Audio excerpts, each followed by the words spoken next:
पोपा बाई की कहानी। किसी गांव में एक पोपा बाई रहती थी। वह बहुत ज्यादा नियम व्रत करती थी। एक दिन उसने भाई व भाभी से कहा कि मैं शादी नहीं करूंगी, इसलिए मेरी झोपड़ी गांव के बाहर बना दो और गांव के सभी लोगों से कह दो कि वह अपनी गाय व बछड़ों को मेरे यहाँ ही घास फूस चरने को भेज दें।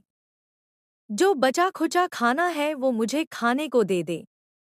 एक दिन नगर का राजा शिकार खेलने जंगल में आया और गांव के बाहर जंगल के पास बनी झोपड़ी देखकर रुक गया।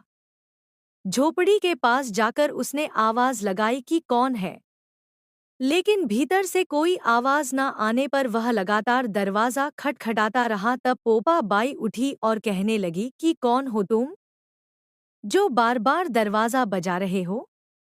क्यों आवाज लगा रहे हो? राजा ने कहा कि मैं यहाँ का राजा हूँ और तुम्हारे साथ विवाह करूंगा। पोपा बाई ने कहा कि जहां से आए हो वहीं चले जाओ। मैं किसी पराये आदमी का मुंह नहीं देखती हूँ। राजा ने पोपा बाई की एक नहीं सुनी और उसे जबरदस्ती उठाकर ले गया। तब पोपा बाई ने राजा को श्राप दिया कि उसका सारा राजपाट नष्ट हो जाएगा। महल में आने पर राजा की रानियों ने सारी बात सुनकर राजा से अनुरोध किया कि इसे वहीं वापस छोड़ आओ। राजा जब पोपाबाई को वापस झोपड़ी में छोड़ने जाने लगा तो रास्ते में पाप की नदी आई जिसमें वह डूब गया। पोपाबाई धर्मराज जी के यहाँ पहुंची और धर्मराज जी ने उन्हें स्वर्ग का राज दे दिया।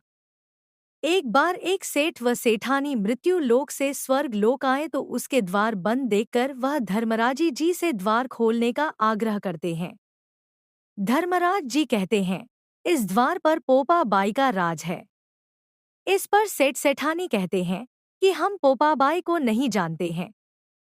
धर्मराज जी उन दोनों की बात सुनकर कहते हैं कि तुम दोनों 7 दिन तक मृत्युलोक में रहो। 8 खोपरा से राई भरकर 5 कपड़े ऊपर रखकर कहानी सुनकर उद्यापन करना और कहना कि राज है पोपा बाई लेखा लेगी राई राई का। सारे बोलो पोपा बाई की जय। कहानी अच्छी लगी हो तो लाइक शेयर करें और चैनल को सब्सक्राइब जरूर करें ताकि आने वाले वीडियो की नोटिफिकेशन आपको मिलती रहे। धन्यवाद।